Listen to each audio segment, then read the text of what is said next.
And welcome to the Action Network Fantasy Flex Podcast. I'm your host, Chris Raybon, joined as always by Sean Koerner. And today we're going to be talking all about the fantasy top 50. And we have a very special guest, a guy who I think just has great insights and great opinions. Always want to hear what he has to say about these players. And we had him on last year. We have him on again. Dave Richard, CBS Sports. What's going on, Dave? Thanks for joining us. The flex, right? Fantasy flex. Oh, yes, the flex. I'm showing you the, I don't know if they're 24-inch pythons. I don't even know if they're pythons. They might be more like 24-inch sausage links at this point, but I was giving you a little bit of that. What's up, Chris? What's up, Sean? Hopefully the fantasy advice is better than that intro for me. Or my intro for myself, I should say. Chris, your intro for me was great. I love talking to you guys because you both see fantasy a little bit differently than I do. And so sometimes, you know, in my world with CBS Sports, there tends to occasionally be some groupthink.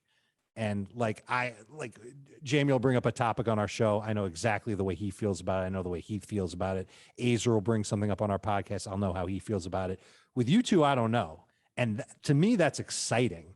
Because I might come out here and say, yeah, Christian McCaffrey's worth the number one pick. And then Sean will just drop a ton of knowledge on me. Nope, it's got to be Dalvin Cook or Alvin Kamara or Derrick Henry or Marquez Callaway. You know, one of those guys going number one overall, something like that. So I always stop and read your tweets whenever you're out there in the Twitter sphere.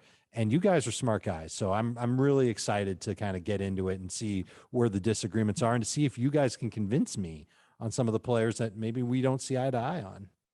Oh, yeah. And that's what it's all about. I think, especially in this top 50, because it's such, you know, that's where there is the most groupthink, you know, early in the draft, you know, ADP really kind of dictates who goes where. And I think you can lose the draft more than you can win it. So it should be some good conversations. We'll try to fish out some of those disagreements that we have. But Sean, first of all, what's going on, man? We haven't heard from you yet.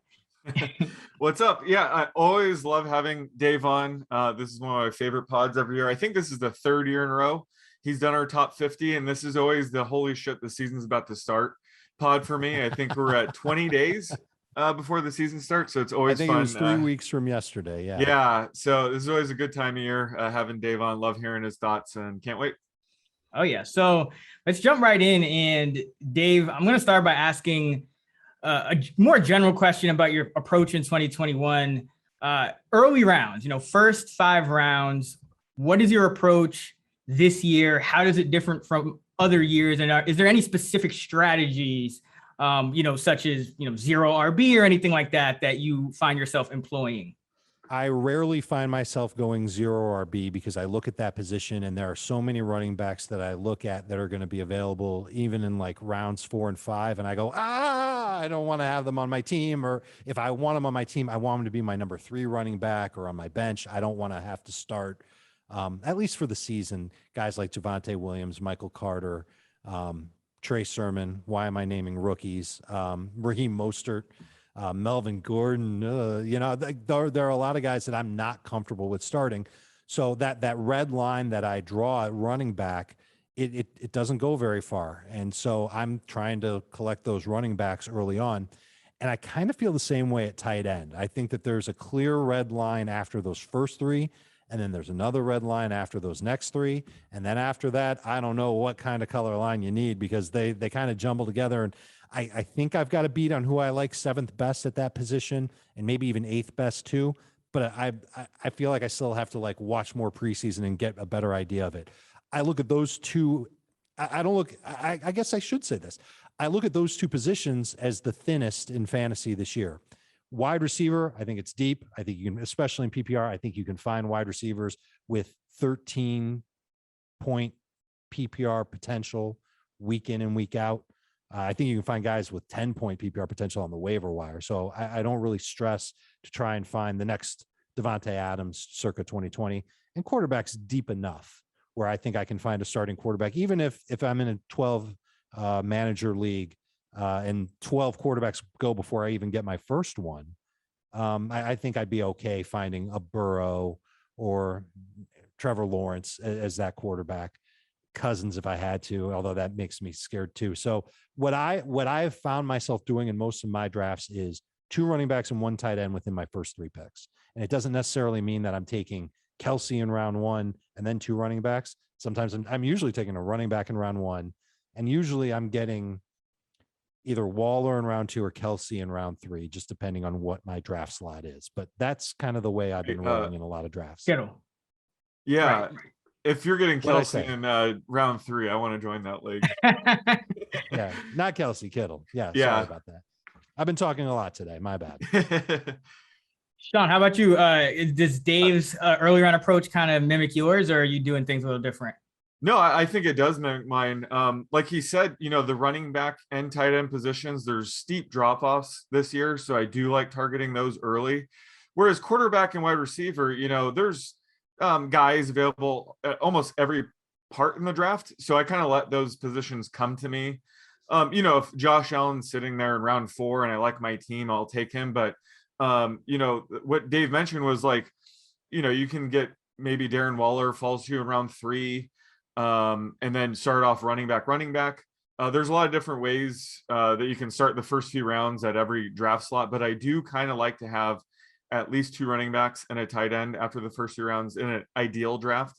But yeah, I kind of understand the theory behind 0 running back approach. It's a very fragile position. We know that we can get, diamonds in the rough later in the draft or on the waiver wire. Injuries happen, things like that. But I actually think the approach should be different because of that. So I have more of a surplus running back approach where, I target workhorse backs early on. Just because you get 2 backs early on doesn't mean, you're done drafting running back, you're good to go. You have to factor in that they might get hurt, things happen. So I like to stash high upside backup running backs, target those, Kareem Hunts, AJ Dillon, Latavius Murray type backups where, in a pinch, you can start them and they have that injury upside. So I think just running back, you have to target at all phases of the draft. So I usually walk away with 6 to 7 running backs on my team, sort of the opposite of the 0 running back approach. But that's kind of how I'm approaching drafts this season. Well, but if you do go 0 RB, you should still have 6 or 7 running backs on your roster. Yeah. They just don't have to necessarily be guys that you're taking with your first. Exactly. And 3 picks, the 0 RB approach, you're forced to target these frozen pond tier running backs like the Myles Gaskins, Chase Edmonds. I those love guys, that reference. And I don't like targeting those guys. So that approach is kind of the opposite of what I want to do. Yeah, I'm in agreement with the frozen ponds here. I really find that I like the early part of the draft, especially because if you get that top 4 pick, you get one of those running backs, and then it's wide open. Like you can get the last of, the really solid, low end RB1, high end RB2 guys, at the 2-3 turn, and you might have a chance to draft Waller or Kittle. So I really like the early part, but one thing I notice is that whether I go running back or go running back stud tight end, I never hate my teams when I go wide receiver in round 3, 4, and 5. So essentially, like getting my wide receiver 1 in round 3, you can still get a top 12 wide receiver. Sometimes you even can get a Justin Jefferson, somebody like that. But that's, I think, the sweet spot where I'm trying to avoid most of the running backs in that tier, regardless of what happened earlier in the draft. So I'm pretty much in line with you guys on that. But let's jump right into we're going to go through the top 50 in ADP. I know a lot of people think about their first few rounds and how they're going to approach it. And I think there's, again, a lot more that you don't want to do and things that you like, mistakes you want to avoid than ways you can win your draft at this point. But it's still about players at the end of the day. And so we're going to talk through each one of those, and we'll start with Christian McCaffrey. Dave, just thoughts on Christian coming off the injury, only played 3 games. That doesn't change his games played projection going forward for you or anything like that, does it? Like he's just right back in number 1 spot. Yeah, like last year didn't even happen. And Yep. there have been like a couple of people out there in the world who are like, aren't you worried about him being hurt again? And I mean, he's awesome. I mean, do you want me to try and quantify his awesomeness for you? This is the best that I can do.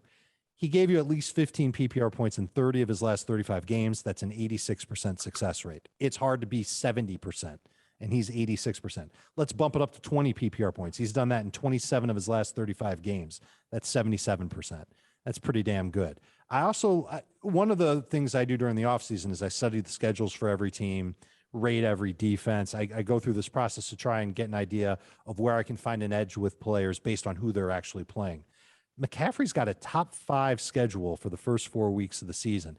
It's an awesome way for him to ease back into football. And I say ease, he's not going to be necessarily eased in. Coaches haven't said that. I'm just saying that he's going to be in a position to really get right back at it against some really mediocre opponents, including the Jets right there off the bat in week 1. I do not blink. I take Christian McCaffrey number 1 overall. Check that. If it's a 2-quarterback league or a super flex league, I might blink. I might take Mahomes at number 1. But in other leagues, other formats, I'm starting 1 quarterback. I don't care how many receivers or tight ends I'm starting. I'm going with McCaffrey. Yeah, absolutely. Sean, any disagreement there? Any further things to add for CMC? Nope, no hesitation for me. And, you always make that great point where, people probably underestimate the chances of a guy like Dalvin Cook or Alvin Kamara or Derrick Henry actually outscoring CMC this year. But the point is the only time you can ever really get CMC is with the first pick. So that's why I do take him first pick, knowing damn well that he doesn't mean he's going to finish the number 1 running back, but he is the odds-on favorite. So that's why I do that, because you can only get him with the first pick. Usually he doesn't fall to you number 2. And then when I have the second pick, I usually mix up, Dalvin Cook mostly, and then Kamara Henry. So that's kind of why I definitely force it when I have the first pick. Take Christian McCaffrey number 1. That is not advice people came to this pod for. So I got something for y'all though. I got something for y'all. I'll start with you, Dave. Here's the real question. Okay. You take Christian McCaffrey first. You're in a great spot.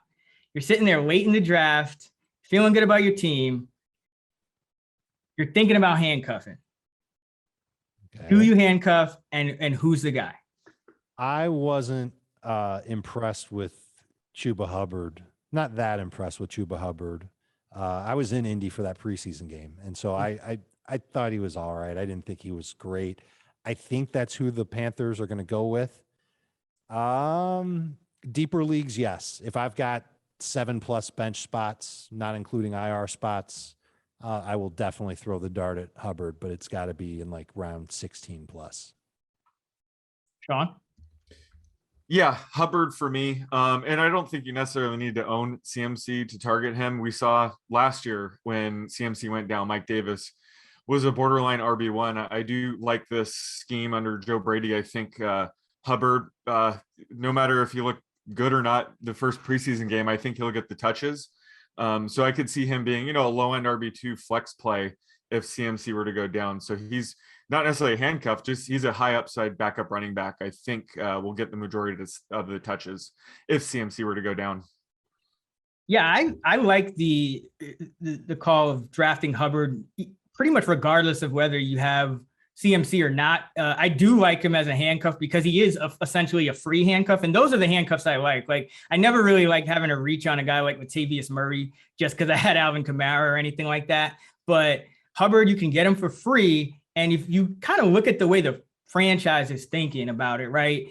They had Christian McCaffrey, high usage guy. He misses 13 games last year. They have a veteran step in Mike Davis, who plays pretty well, plays so well that he actually gets a contract elsewhere. They let him go. They draft this guy in the 4th round and don't really sign any other veterans to compete with him.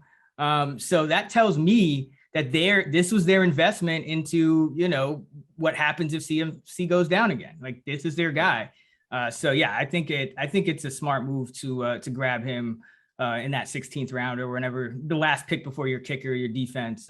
He should almost certainly be there. So that's our valuable talk on Christian McCaffrey. It's actually who's his handcuff, who's going to play if he gets hurt, because everyone knows take him number 1.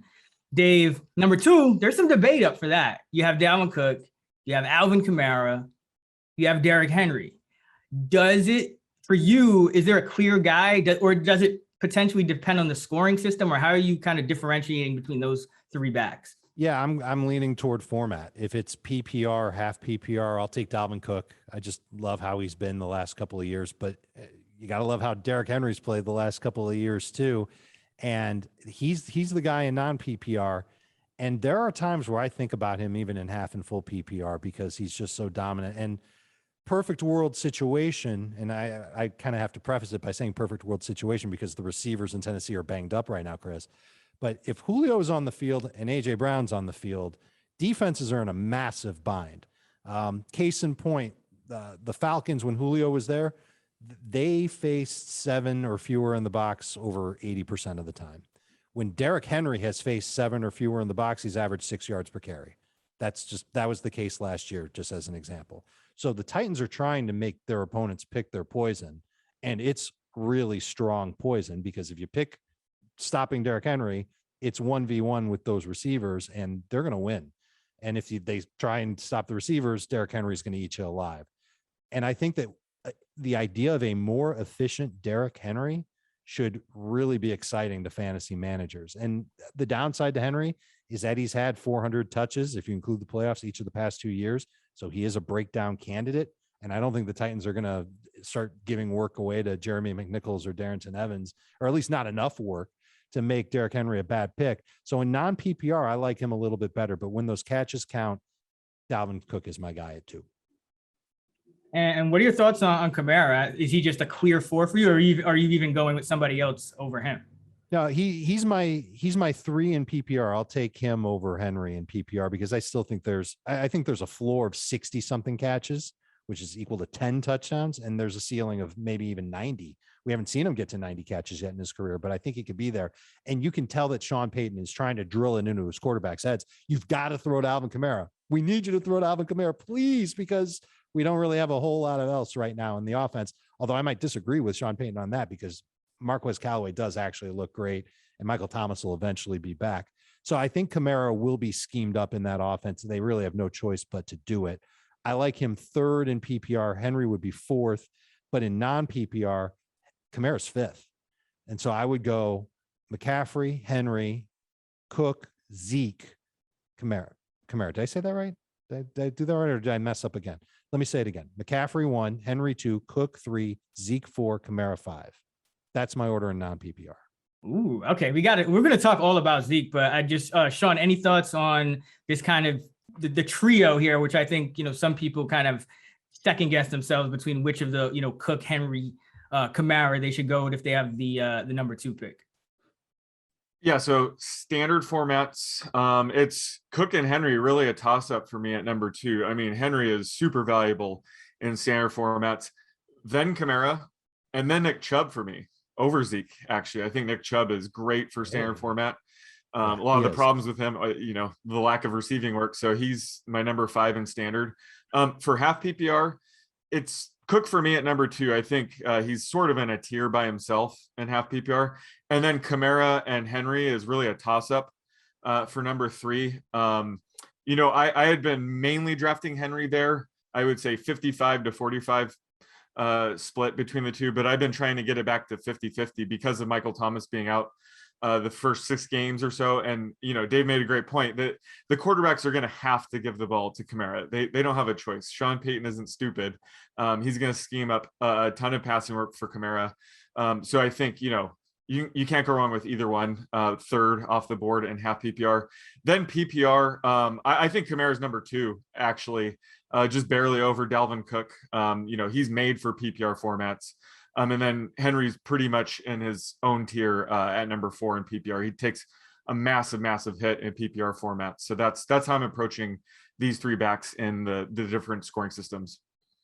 Yeah, it kind of works out in a way in that you could kind of like, if you had the number 2 pick, depending on the 3 different scoring systems, you could conceivably go with, 3 different guys. You could go Kamara in full, Dalvin in half, and then Henry in standard. And I think you'd be fine. And you'd be making the right pick.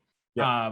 Either way. And Kamara is just, I think, I like to get him number 2, especially in PPR, just because you look at his splits without Michael Thomas, and he averages 20 PPR points, normally, but 30 without Michael Thomas. Now, will that hold up without Drew Brees? Maybe not. but there's just such a huge ceiling because he has to be their entire offense. And it's like he's still a top 4 pick, so it's not like you're really taking a risk there anyway. So I like to sometimes take that upside for him, number 2. And he actually was the lightest used of those three guys. So, maybe a tiny bit less injury risk, but love all those guys. Love getting a top 4 pick. Then it gets interesting. Then it gets really interesting. So Dave, now I'm curious about, you said you would actually take Zeke over Kamara in standard. Talk to me about Zeke in general, and then why in standard. Well, when you think about stacked boxes and how running backs do against those lighter boxes, Zeke is kind of proof positive that you can be very successful, especially behind a big offensive line with really big guards. I think he's got that there. We're all very excited about Dak Prescott coming back and throwing to CeeDee Lamb and Amari Cooper and Michael Gallup, but this is a team that will lean on its running backs. And before Dak got hurt last year, I wish I could bring it up on, I got it somewhere around on my machine, but just unbelievably consistent from game to game. Before last year, his career success rate in non-PPR was 91%. You're looking for 10 non-PPR points. He gave you that 51 out of 56 games through 2019. And then he was 5 of 5 with Prescott last year. So in non-PPR, I think you can look at Ezekiel Elliott as close to a sure thing as you can get. He's a little bit older, but not too old. He's a little bit leaner, which might make you worry a little bit about how he could hold up over the course of the season. And you could always, make a suggestion about Tony Pollard and how he'll do. But I think Ezekiel Elliott is in line for another really good year. And if he catches 45 passes on top of 1,600 total yards and 12 or 13 touchdowns, he probably won't finish that far off from Alvin Kamara in half and full PPR either. So I'm pretty bullish on Ezekiel Elliott. There are a lot of people that are scared to take him. I don't really know what quite happened last year in terms of his own skill set. He was fumbling all over the place. I think he was nervous to run because his offensive, this is my take. It's not what I've heard, but my take is that the offensive line failing, the quarterback getting hurt, defense is changing the way they played against the Cowboys, changed the way that Zeke played, and he became a little bit more tentative. And then he tried to force things a little bit on top of that. And maybe that's when the fumbles happened. I think that changes this year as long as Dak is healthy. And the O-line. Yeah, I think that the O-line is a big part of it. I mean, last year, as far as injuries go, it was just a nightmare scenario. I mean, I remember the Cowboys going through like 4 or 5 different centers, and it was like everything that could go wrong, did go wrong in that sense, because you already lost your quarterback. Now you're losing your O-lineman. Like it was rough. Sean, what are your thoughts on Zeke? And then I know you said you would take Nick Chubb over Zeke. So talk a little bit about that. Yeah, that was just for standard formats. And I would consider them a toss-up really. But I do think Zeke is going to have a monster season. He gets Dak healthy. He gets his O-line back healthy, and he's due for some massive positive touchdown regression.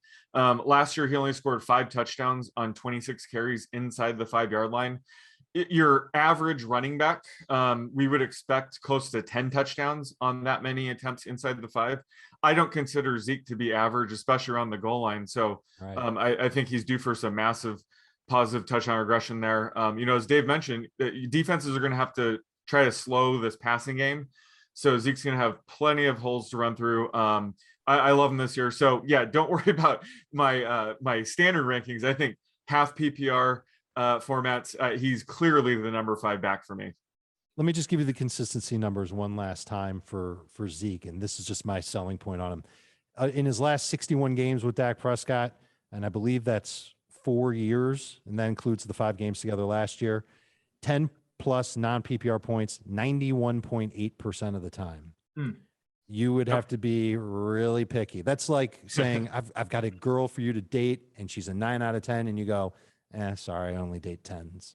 And then with PPR, 15 plus in PPR, he's done that 50 in his last 61 with Dak. That's 82%. These are otherworldly numbers.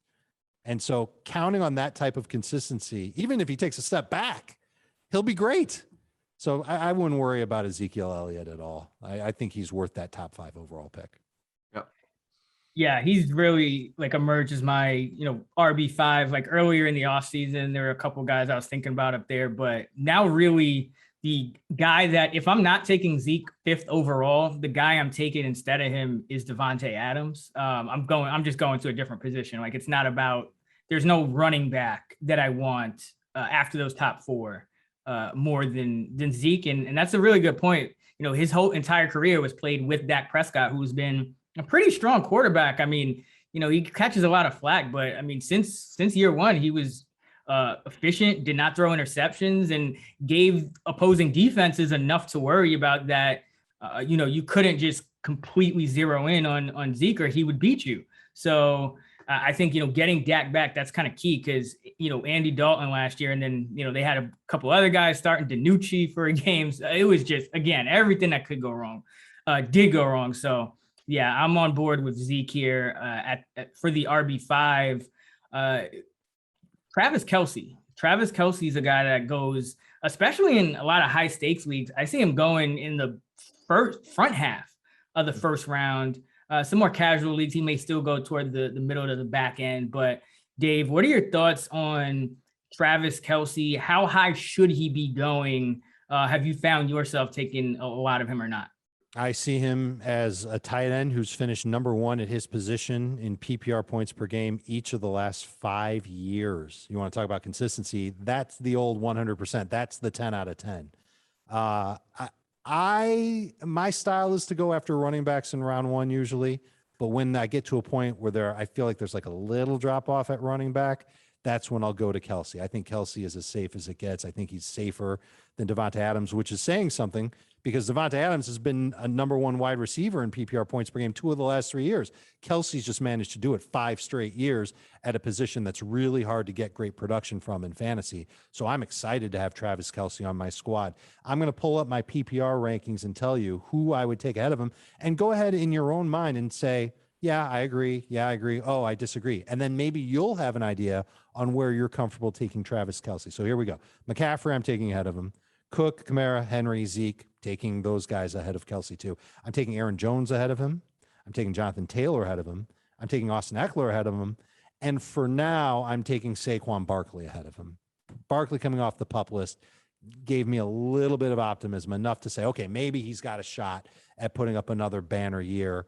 There's obviously risk there when you take a Saquon Barkley. He can end up busting on you. So, for example, let's just say you're cool with those first 7 names I gave you, but when it comes, or the 8 names, or the first 8 names I gave you, because I threw Eckler in there too, but not Barkley. Well, now you've made your red line in the round one. Now you know where you can put Travis Kelce. Yeah, it's, I think it's the thing is, it's going to be, there's usually somebody in the draft that's taken him like earlier than at least I want to take him. So usually he comes off the board right after like a Devontae, or, sometimes even before, as high as like 4th or 5th. So I haven't been able to get much of him. Sean, I'm curious, what are your thoughts on Kelce, and how have you been able to actually draft him a bunch this season? Yeah, so I think he deserves to go 5th overall. When I look at my projected points, it's about an 80-point drop off between him and the tight end 4. Whereas, wide receiver, an 80-point drop off is wide receiver 1 all the way down to wide receiver 25. So I think, when you look at, the projection drop off, it certainly makes sense that he should be a top 5 pick. However, I think just with my draft strategy, if you have the 5th pick, you might get Darren Waller to, he'll probably fall to you in round 2. That might be a little too early to take him, but you could probably get Darren Waller in round 3. So I'd rather just roll the dice and see if I can get a massive value like Darren Waller in round 3. Whereas if you're taking Kelce at pick 5, you're almost drafting him closer to his ceiling. So I'd probably lean towards a running back or wide receiver there. I think that really the sweet spot for Kelce is picks, 7 through 12. That's where I've been getting him, because a guy like Darren Waller is not going to make it back to you in round 3. So that's why I think it makes it even more critical to take a guy like Kelce somewhere between pick 7 and pick 12. Yeah, the interesting thing about Kelce is this is his first year, like squarely in the first round. Like last year, sometimes he would go in the first round. A lot of times he would go by the turn. And if you look at the best ball win rates with Kelce, I believe he was the most the profitable player, but it was because teams were able to pair him with a guy like Devontae Adams, pair him with a guy with a high end running back, somebody, now you're not going to, if you're drafting Kelce where he a lot of times goes in the, early to mid first round, by the time the guys that make it back to you, there's not going to be really a sure thing at running back the way there is, more so in the first round. So it's a little tougher. I tend to stay away for that reason. And because I'm really looking for that overall league winner in that first round. Right. And so if I'm trying to choose between, okay, the overall tight end one, even with the drop off, versus the overall wide receiver one or the overall running back one, I'm going to try to shoot for that wide receiver or running back. Cause like last year, for example, the number one receiver was Devontae Adams. He had 358 PPR points. Travis Kelce was the number one tight end, and he had 313 PPR points. So that's about a 45-point difference. Alvin Kamara, the RB1 in PPR, 378 PPR points. So that's about, over 60 points separating them. And in 2019, there were about a dozen guys that beat out Kelce, even though he finished, that beat out the tight end one. So, it's tough for a tight end, even in an all-time great season, to score on par with the running backs and wide receivers. And Kelce, the fact that he's even come close is just a testament to how good him and Mahomes and that connection is. But I think to Sean's point, you're drafting him at his ceiling here, and that's not something I really want to do. So I'm with you, Dave. I'm looking for the running backs early, and then Devontae is that guy for me, just because I think he can give you that score that's on par. If those top four running backs are gone, I think he can give you that score that if it doesn't beat those top four running backs, it still beats everyone else. Whereas I think Kelce still comes up. I haven't projected. A couple points per game below those guys. So, haven't been able to get much Kelce. Don't hate it. It's more of like a best ball, thing for me, trying to get some diversified portfolios and things like that. Sure. In a regular redraft league, I guess it would be fair to say we don't recommend people taking Kelce until he drops, right? Like until he's at the end of the round, I think. Yeah. So if you can get him there, more power to you, but it's been tough to get him. And his teammate Tyreek Hill, he's kind of in that conversation with Devontae Adams, at least earlier in the offseason, when there was that question mark of, is Aaron Rodgers going to play this season? Now Aaron Rodgers is back. That moves Devontae ahead of him. Dave, what are your thoughts on Hill? How he compares to Kelce, how he compares to Adams, how he compares to the other running backs that you can get in the first round at his ADP. So he's behind pretty much everybody that we're talking about. Right after Kelce in my PPR rankings is Devontae Adams, because of the finishes that Devontae Adams has had, the consistency that he's had the last 4 years in PPR. He's finished as wide receiver 1. This is in points per game, not overall points. First, 6th, 1st, and 12th last 4 years. And the 12th one sucked. Rodgers wasn't healthy that year. I think he's worth a first round pick. And if you're drawing that red line for where you'll take Kelce, but you're a pick later than where that red line is, and someone takes Kelce in front of you, and you're looking for that safe player who might not be a running back, I think Devontae Adams is it in PPR. But in non-PPR, and half PPR, I would say Devontae's that guy. Non-PPR, I'm going to lean toward Tyreek. I think Tyreek has been close enough to where Devontae Adams has been in non-PPR points per game each of the last 4 years. One of the years he was way ahead of Devontae Adams. That was that year that Rodgers got hurt. But just as an example, last year, Devontae, 17 non-PPR points per game. Tyreek, 15.3. They were first and second in non-PPR points per game. 2019, 10.4 for Devontae, 10.3 for Tyreek. So they were basically the same. 2018, Devontae was 14.2. Tyreek was 14.3. He was first, and Devontae was second. I think that one of the reasons why I'm down on Aaron Rodgers this year is because his schedule is going to be tougher. His offensive line isn't going to be as good. And I think that Devontae Adams is certainly somebody who's ripe for some regression. But I still think he's going to get a ton of targets. So I'm talking out of both sides of my mouth with Devontae Adams, but those targets they mean a lot to me when it comes to PPR. That means a lot of catches. Tyreek won't have as many catches, but Tyreek should have more yards. Nothing's really changing in that Kansas City offense. In fact, their offensive line got better. They'll be able to protect Patrick Mahomes more. I don't think they're going to improve that offensive line and say, well, let's run the football more. They want the ball in Patrick Mahomes' hands.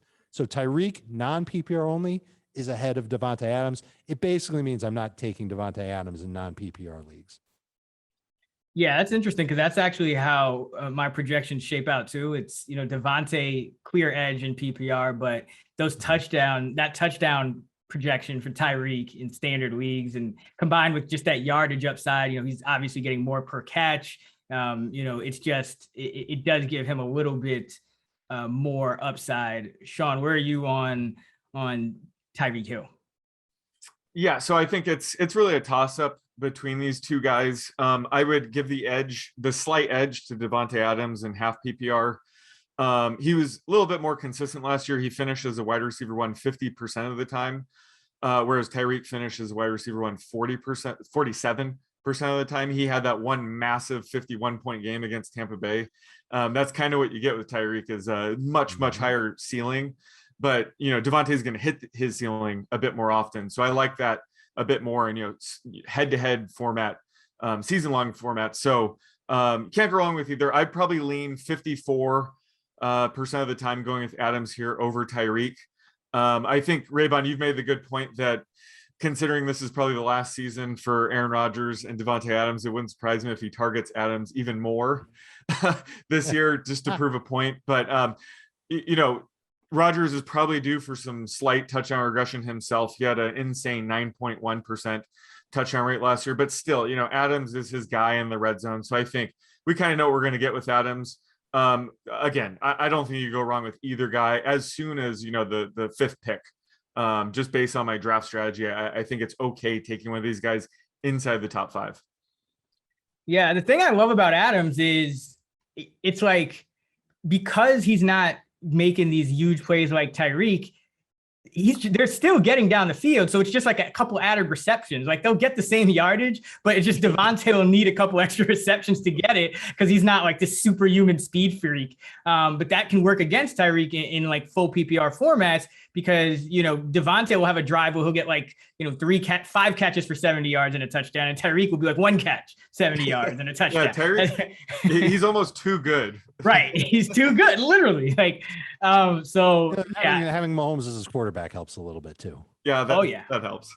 Yeah. And I mean, Devontae, it's the reason I like him over Zeke, especially in full PPR, or at least I take him more often than not. It's not like 100%, but I take him more often than Zeke is because when you look at their floors, I just think, regardless of what my projection is for Zeke this year, in the first round, especially, but early in the draft, you're trying not to take too many risks, and just that the floor separates it for me. Whereas we've seen Zeke's kind of floor and what can go wrong and how it looks when it goes wrong a little more recently than we've seen it with Devontae. And so that's really the only thing separating those two guys. But Tyreek Hill, I mean, it's just, he's a fun guy to own, maybe even more fun than Devontae, just because you do have that 50-point ceiling. But slight edge to Devontae for me in all but standard leagues.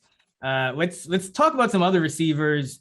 We'll get back to the running backs and Saquon and all those guys in a second. But Dave, you have Calvin Ridley. Sometimes he goes in the top 5. Sometimes he goes in the top 4.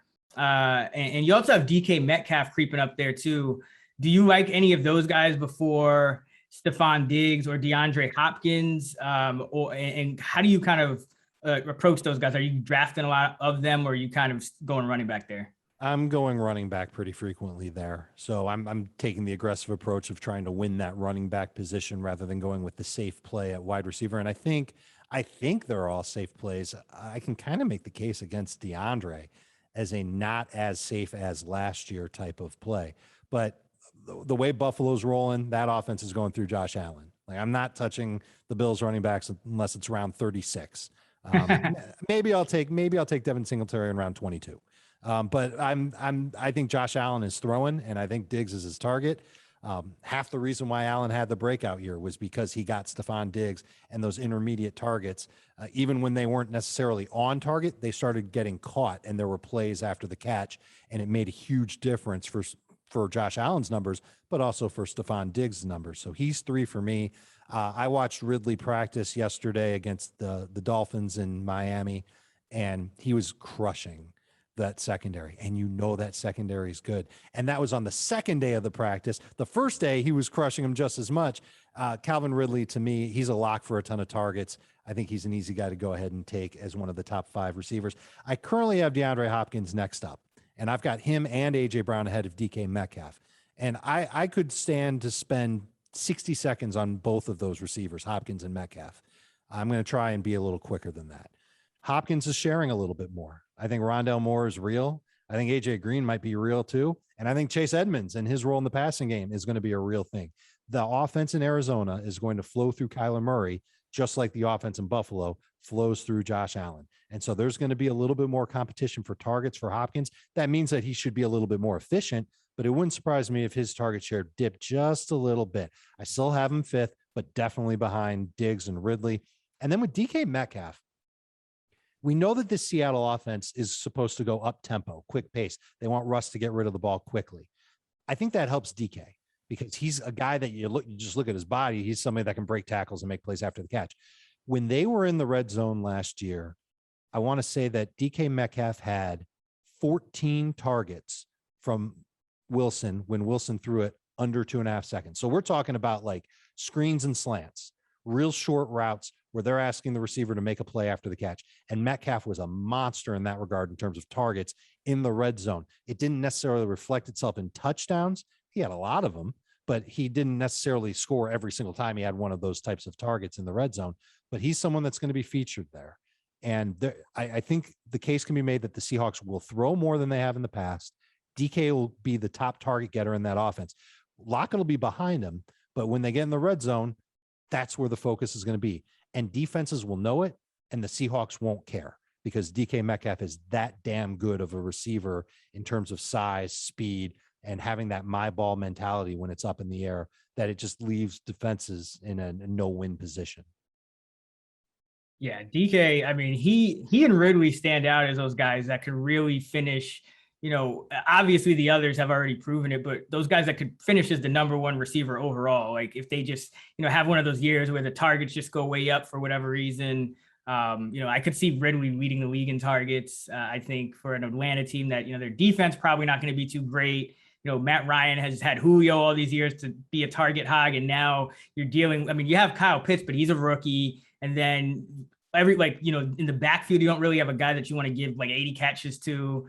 So it could be a monster year. And then DK Metcalf, I mean, he's just good. Like he can go deep. He has a quarterback that throws 30 plus touchdowns year in, year out, and can throw the deep ball better than pretty much anyone in the history of the game. So love both of those guys. Sean, what are your thoughts on Ridley, on DK, and when are you taking them? Like who's on the board when you're saying, okay, I want to take those guys instead of the running backs? Yeah, so I have these guys ranked in half PPR: Diggs, Ridley, Hopkins, Metcalf. And last year it was way more fun being able to get Ridley around wide receiver 15. Oh yeah. I think DK Metcalf was like wide receiver 12, so I had way more shares of them last year. For me, I'm okay with taking any of these guys sort of early round 2 after you have a good running back. But for me, the dream start to a draft is having a top 4 pick, getting one of the top running backs, and then having one of these guys, usually it's DK Metcalf, fall to me in round 2, and then getting Darren Waller in round 3. That is the dream start for me in a draft. And, Dave made some good points about DK Metcalf. I love him this year. He's going to have a year 3 breakout. So if you can get him at the end of round 2, basically I have these 4 they're in their own tier. I have them projected almost evenly. So getting DK Metcalf as the last receiver out of this tier, I think is the play because I think his upside this year is through the roof. So he's the guy I've been getting the most out of this tier. Yeah, I think I mentioned it earlier, but I love getting a top 4 pick because when I get a top 4 pick, I usually end up using a strategy which, people are calling hero RB, I guess now, where like you get one running back early, right, and then you just you don't touch it really until you don't go in the middle rounds in that frozen pond tier. You avoid it, and then you just draft all receivers and you hope maybe a stud tight end, and you pick it back up and try to get your second running back, maybe in the 6th or the 7th or maybe the 5th if somebody falls to you. But you're using those high leverage rounds on pass catchers, and I think you can have a really great start from those top 4 picks when you go, as Sean said. I mean, a top 4 back, and then you can get like a DK or an AJ Brown or a Justin Jefferson or maybe a Hopkins even, and still get a Kittle or a Waller. So you can have potentially, if things break right, I know Travis Kelce's been killing, but you can have like a top 1, 2 guy at each position, or guys that are going to truly challenge for that top overall spot at 3 different positions. So I think there's a big edge to kind of getting one of those top 4 picks. If you don't have one, I think that drafting near to the end of the first round, that's when I double up on running backs the most, I think. What about you, Dave? Like when do you find yourself like doubling up? Is it just throughout, or is there any spot in particular where you see yourself doubling up on RB more? I mean, I do it very frequently, certainly toward the back half of round 1. I already told you that I'm taking a lot of running backs ahead of Travis Kelce. So let's say I'm picking 8th and Austin Eckler's there. I'm taking Austin Eckler. And then when I come back around in round 2, sometimes Mixon's there. Be happy to have him. Sometimes Chubb is there. Even in PPR, love to take him there. For now, I'm cool with Najee Harris. I need to keep watching that offensive line. I'm a little bit worried that offensive line could harpoon everything in Pittsburgh, and that would be problematic. And even somebody as talented as Najee could fall prey to that offensive line not being great, because defenses will be able to attack. But yeah, usually I'm finding one of those running backs. Gibson is one of those running backs. Gibson I've got ranked as a top 12 guy in non-PPR, and I actually have him at 12 in full PPR. I'm taking him ahead of Tyreek Hill because I do believe in his role in that Washington offense growing. And I think as crazy as his touchdown rate was last year, I think there's room for it to it might come down a little bit, but his carries will go up so that it could end up staying the same and be a double-digit touchdown guy. So that's somebody else that I'm especially excited to take as my second running back. Usually I'm going running back when I'm in the back of round 1. And when I'm in that first range of 1 through 4 in PPR, that's usually going to be more of running back tight end, unless a Gibson, a Chubb, a Mixon, and sometimes a Harris slides to me in round 2.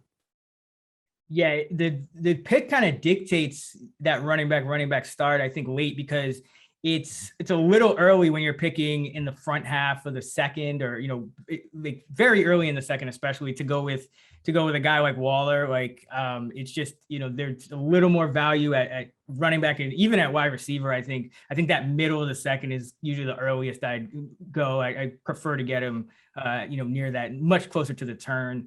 And also because you don't have that top 4 guy.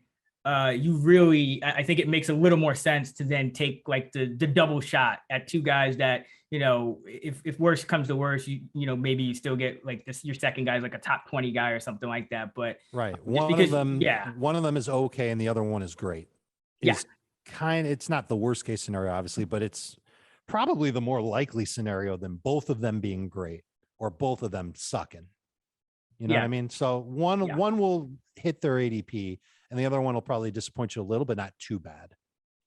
If you go back to 2014, if you look at top 10 running backs, the median overall average draft position for a running back that goes on to finish in the top 10 is pick 19.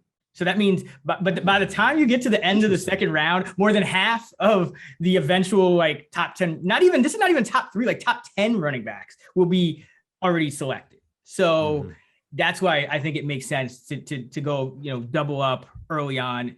And again, like there's only 3, if you're not taking Kelce in the first, there's only 2 stud tight ends. So, there's still a really good chance that you're not going to get one, even if you want one.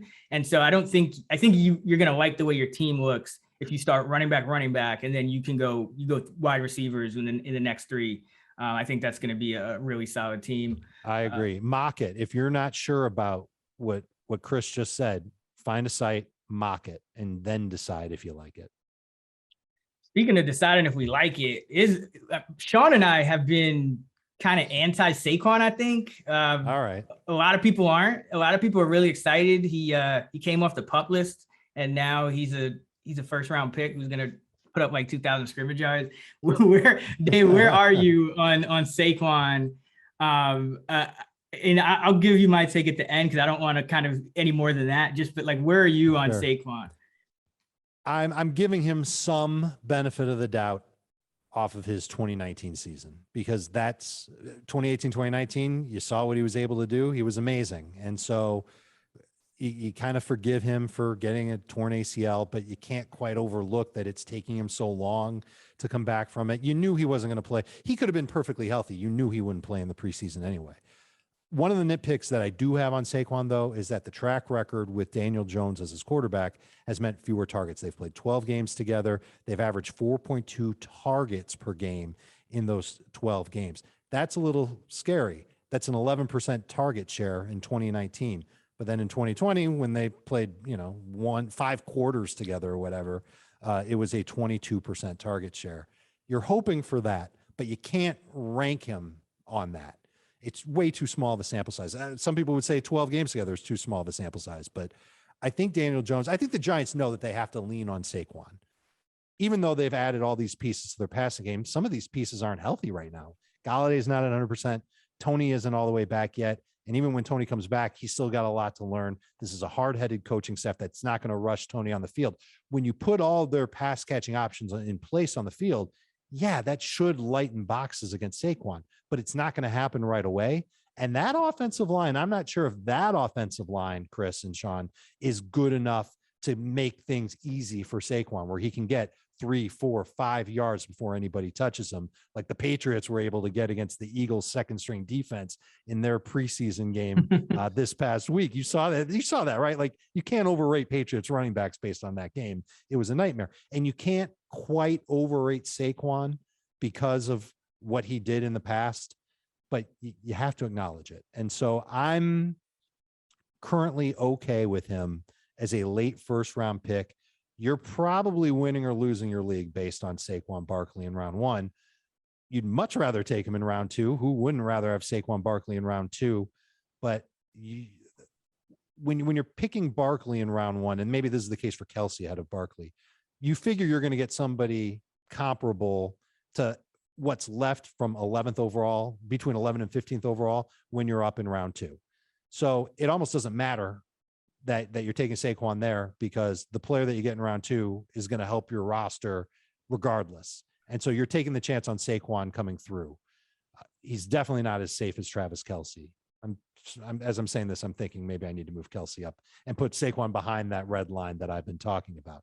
The upside is there. He seems healthy. You look at him in practice, he's moving fine. There's just all that other peripheral issues that make me nervous to say, top 5 pick, don't worry about it. Saquon's going to be great, but that potential is there, and you have to acknowledge that. Yeah, the potential is there. I do think I think you made a really good point about the targets. Like, I think some of the quote unquote upside that people are drafting him, very early for, I don't think the situation is the same, because, they're not going to, I don't think he's gonna run a route as much. Like, he was just used at such a high level that rookie year. Like, he was the only guy on offense. I just think it's a different offense. It's a different coaching staff. It's not Eli Manning, who was the king of, it was late career Eli checking down, every 5 seconds. Daniel Jones was like one of the top deep ball throwers, when he got time. But the offensive line is what does it for me, because he's that one guy and I don't think this should be a concern in round 1, but he's that one guy in round 1 for me that I actually do have concerns, not just about the health and the availability, but the efficiency, because he's had 5 of his 15 games he's played since the start of 2019 have ended with him getting 30 rushing yards or less and no rushing touchdowns. So that's because the offensive line is like, he had a 13 for 1 game, 13 carries, 1 yard. He had an 8 carry, 10-yard game. Like, this kid, I don't want that out of my number 1 pick. And I don't feel like there's anyone else, even into round 2, in 3 maybe that give me that kind of floor. Sean, is that kind of where you're at with Saquon too? Because I just don't want to take a risk in round 1. I don't feel like I don't think you're going to be able to get him round 3. Nope. But yeah, there's always somebody point, right? else that likes Saquon more than me. So I rarely get him now. He's in a void. Dave made a great point. He's going to either win or lose your draft if you take him at the end of round 1. I don't like taking big gambles like that in the first round. I want to take a safer bet like an Aaron Jones, Austin Eckler, Nick Chubb. At least they're healthy entering the season. And I'm confident in my mid to late round draft strategy and in season management, obviously. So I'm not willing to just take on risk unnecessarily at the beginning. So he's a pass for me. Raybon's made some good points that even when he's been healthy, he has been great. And this offensive line is definitely a question mark. So there's enough reason for me to fade him. There's always somebody else in the draft that likes him more than me. So I'm basically getting 0 shares of Barkley at the moment. Yeah, Saquon, it's a very polarizing topic. I think people remember that 2018 season. I'm just, again, it's a different coaching staff, it's a different quarterback. Tough to say the upside is exactly the same, especially cutting it close with the ACL rehab. So yeah, could you make the case that it's a different player? I mean, I don't think we know because we haven't seen him. Like, that's the thing. It's like all we know is that it's been taking a little longer than he may have liked, but he's off the pup now. He looks good in practice, according to people that seen him in practice. I don't know that we know, but there's just the fact that we have questions, so many questions compared to these other guys where it's just like, if they bust, it's just going to be because they had a freak injury and it's not really, we don't really have these same kind of question marks or concerns. Is enough for me to pass on. Yeah, and he's been very fishy when people ask him, "Are you going to be ready week 1?" He doesn't even give the standard like, "Yeah, I'm shooting for that." It's always like, I'm taking it day by day, kind of thing. So it does make you wonder if he's even close to 100% right now. Yeah, it's tough. I think the bottom line is in the first round, even really the first few rounds, you're just trying to avoid risk. You're trying to even in like a best ball where you're looking for upside, like there's different levels of risk because everyone has upside in those first few rounds. It still becomes about locking in the most of it in the highest floor too, because everyone has upside. You're not really gaining an edge. It's not like you're taking James Conner instead of Saquon Barkley. Like there's legit guys going in this range. So that I'm with you. So that's part of the exercise is how do you line up Saquon Barkley against the Mixons and Najee Harris's? You want to talk about a guy who we haven't seen. We haven't seen Najee Harris play a regular season game yet. You got to line those guys up against Saquon Barkley. And if it's all about being safe, then maybe we should be talking about taking a lot of receivers in round 1. Maybe we should be talking about taking quarterbacks in round 1. I know that we don't do that, and I know why we don't do that. But it just goes back to why Saquon is still a first-round pick for me. It's because he does have that upside. He's playing the position that scores a ton of points. We've seen him do it before. But if you do get squeamish about that and you don't want to lose your draft in round 1, Saquon's not for you. Yeah, absolutely. And maybe a running back is not for you. It depends on how squeamish you are. I think it's wide receivers are obviously like there are some of them that are safer, but I don't think the issue is running backs. Like we know they're going to miss a few more games, but I think the risk and reward kind of balances out for running backs overall, because again, like the guys that are going to finish in the top 10, half of them are going to be gone by before round 2 ends. And it's going to be tough to find, them throughout the draft. It's going to be more about luck and you having, the right guy that busts out maybe after a couple games or something like that. So I think it's worth taking. It's just the risk of him at running back versus some of the other guys. So let's talk about some of these other guys. So Jonathan Taylor, Dave, is another guy that people have, I think, started to see some risk with. I don't really see as much, but where are you on Taylor, and where are you on him in relation to a guy like Saquon? I'm taking him over Saquon. I look back at those last 9 games from last year. He had 819 rushing yards, 102 receiving yards. I'm not great at math, but I know that's over 900 total yards in 9 games, or in 7 games. I said 9. It's last 7 games. 900 total yards, 9 touchdowns in his last 7 games. This was with an offensive line that was healthy. Quentin Nelson was there. It was with a quarterback who has retired since. So I don't really think that there's that much of a downgrade from Rivers to Wentz. In fact, I don't think there's a downgrade at all. I think it helps Jonathan Taylor that Wentz is there because I think he'll provide a more dangerous passing element for Indianapolis to use. He needs that line to be healthy. It sounds like it's going to be healthier sooner than later. It sounds like Nelson has a chance to make it back by week 3. So maybe a couple of weeks where that efficiency isn't there for Jonathan Taylor. And then some people look at Jonathan Taylor from last year and say, well, what about those first, he played in those first 10 games or whatever it was, 9 games, I think it was, where he wasn't that good. They're right. He was terrible. He looked tentative. He didn't seem confident in where he was going with his carries. And then something clicked with him toward the end of the year. And then he was a man on fire by the end of the year. And as much as I can say that Carson Wentz is a guy who's an upgrade from Phillip Rivers in that offense, this offense is going around Jonathan Taylor. And you look at him compared to a lot of other running backs around the league physically, the dude is a beast. He had a fumbling issue when he was at Wisconsin. He had 1 fumble last year. There were concerns about him being a good pass catcher of the backfield. He didn't get a lot of targets last year, but he had 16 catches in those last 7 games. It's nothing to sneeze at, I guess. It's 2.25 catches per game. Maybe he ends up right around there in 2021. I see more upside with him than I do with Saquon. I see more upside with him than I do with Mixon, or in terms of overall total yards, touchdowns, and catches, more than Nick Chubb. And I think he's got a pretty easy schedule, especially early on. Not early on, but overall, I've got him ranked with the 6th best schedule for running backs this year. I'm a fan. I think he ends up being great, and I would take him as soon as 7th overall in PPR. Sean, what about you? How you feel on Taylor? Yeah, Taylor's an interesting guy for me. Before the Carson Wentz and Quentin Nelson news hit, I was pretty low on him compared to consensus. I think he benefited last year from a ton of positive game scripts.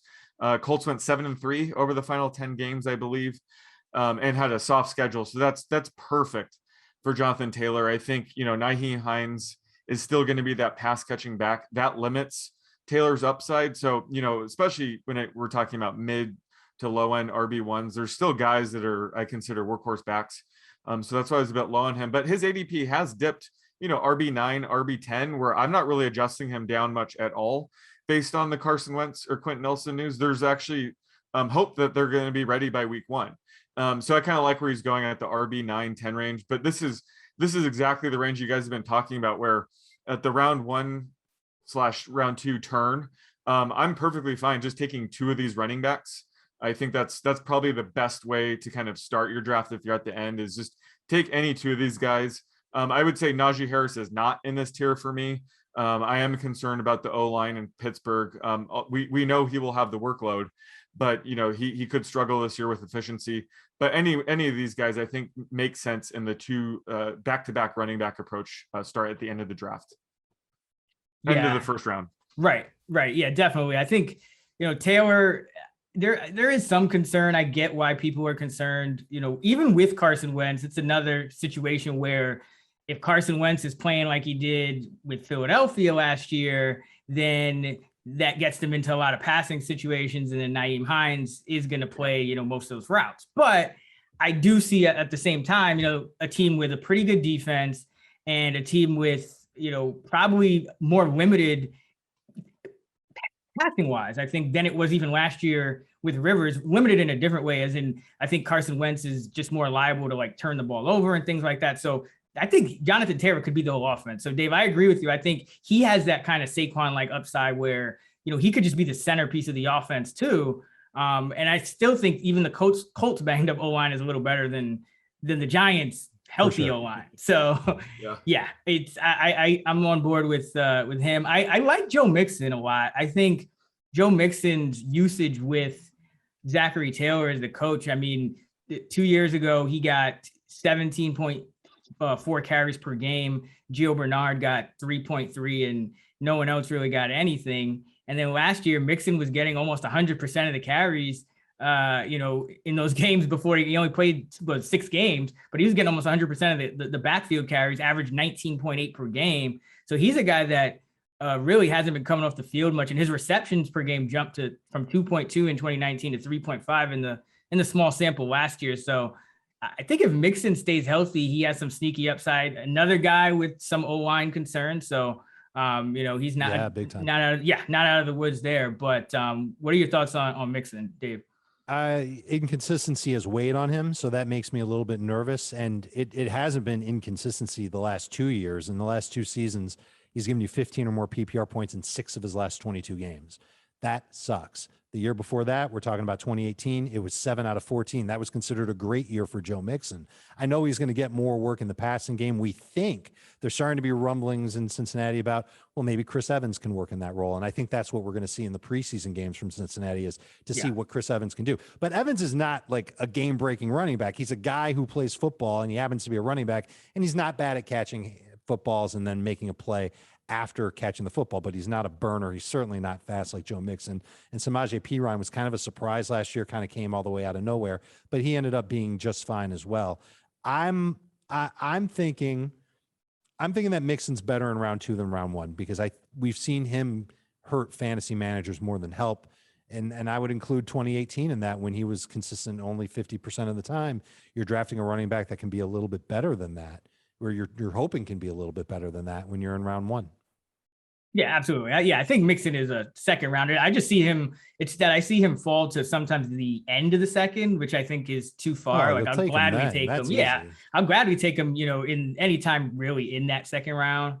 Sean, where are you on Joe Mixon? Yeah, I'm right in line with you. I think if he falls to you at the end of the second round, he's a no-brainer play. If he stays healthy this year, I think he's going to smash ADP. The only question is, will he stay healthy? I mean, last year was an injury-plagued season, but other than that, he hasn't really been an injury risk kind of guy. And without Giovanni Bernard, he should dominate the passing work. I'm less concerned about Chris Evans as of now. So yeah, I love Joe Mixon, around the RB12 to RB14 range. Yeah, he's got some high upside, because he's one of those guys that could get like 23 touches per game. I think is in his range of outcomes and in his ceiling. And even a guy like Aaron Jones, who I like, he never has averaged even 15 carries per game. He's got it done with efficiency and touchdowns and things like that. So Mixon is definitely an interesting guy. We talked about Gibson a little bit. Clyde Edwards-Helaire, that's a guy that some people, I think, put him in that second round tier of back. Sometimes some people, I think, still see him as more like an early third rounder. Dave, where are you on CEH with KC entering year 2? Squarely a third rounder. I know that there's good talent there, and you've got to love the situation, at least the potential situation that's there, where he's the starting running backs of this ballyhooed Kansas City Chiefs offense. But I'm not sure that he's going to be able to pick up a lot of that passing downs work. They added Jerick McKinnon. They've got Darrell Williams. Those guys can catch the ball out of the backfield. Edwards-Helaire, I thought, could do that. You watched him play at LSU. I think his last year at LSU, he had 55 catches. Man, I thought he'd be NFL ready for that. But for whatever reason, the Chiefs don't agree, and they would have a better idea more than I would. There was also an issue about short yardage and goal line carries. Last year, he only had 6 carries from 3 yards or closer. He converted 1 of them. You might put some of that on the offensive line. But Mahomes had 12 pass attempts from 3 yards or closer. He connected on 10 of them, and he also ran for 2 touchdowns. So Mahomes had more short yardage touchdowns rushing than Clyde Edwards-Helaire had rushing. That makes me nervous. I see him as a guy that might be able to get you to like 12 or 1,300 total yards. In his first 6 games before Le'Veon got there, he had almost 600 total yards, over 600 total yards, almost 700 total yards in those first 6 games, but 1 touchdown. And I'm worried that that's what he's going to end up being. So he's somebody that I'm getting a little nervous about, unless I can find him in round 3 where he can be my number 2 fantasy running back. Yeah, talk about the short yardage. I think all those carries may have came in week 1. He had 4 of them came in week 1 against Houston. Yeah. Overall, I think that's when Kansas City realized they had an offensive line problem. Yeah, and I think they went away from Edwards-Helaire a little bit in that spot too, because he had 15 carries for the year inside the 10. 7 of them came in week 1. He went 0 for 7, and then he got 8 for the rest of the year, and only 1 touchdown on those 15 carries. So, I think and it's just with KC, they've kind of proven that they're willing to throw the ball. There's and their ancillary pieces lately. Like you look at a guy like Sammy Watkins, McCole Hardman, all those other guys that have been on this team, haven't really lived up to expectation. And I think CEH was a part of that last year. Like he was going like top 6, top 7 in some drafts. I'm guilty of that, Chris. I was one of the guys that Me was too. really touting him because I felt like the Chiefs viewed him like they viewed Kareem Hunt. Right. And I'm talking about like talent on top of it. Like I thought they could squeeze that out of him, but obviously there was something there that they didn't like. He played 53rd down snaps last year for Kansas City. So we don't know how the Chiefs coaches feel about him at this point. Do they believe that he can take a step forward there? We haven't really seen that in the preseason. I don't think we ever will. But I can say this. He got a lot of run with the starters, and then when they got inside the 5-yard line, he had played for like 5 straight plays. He was out of there. Darrell Williams was in. Chiefs scored on that play. It was a touchdown to Byron Pringle. But well, I like Edwards-Helaire was not on the field. Yeah, that's kind of goes right to that point of, half of those top 10 running backs are gone by round 1. And I think the reason I do kind of give some credence to like the hero RB strategy, even though I never intend for a certain strategy necessarily going to the draft, but the reason I end up following it a bunch is because I don't want to be shooting for like RB2 upside. If I don't like, I can shoot for that in like round 6, 7, 8, 9. I don't have to shoot for that in round 3 or even late 2. And I feel like that's sometimes what you're getting with CEH. Like you're fighting to be like hopefully he's like the RB 10 at like his ceiling or something like that. So yeah, not as sexy to me this year. Sean, where are you on Clyde Edwards-Helaire?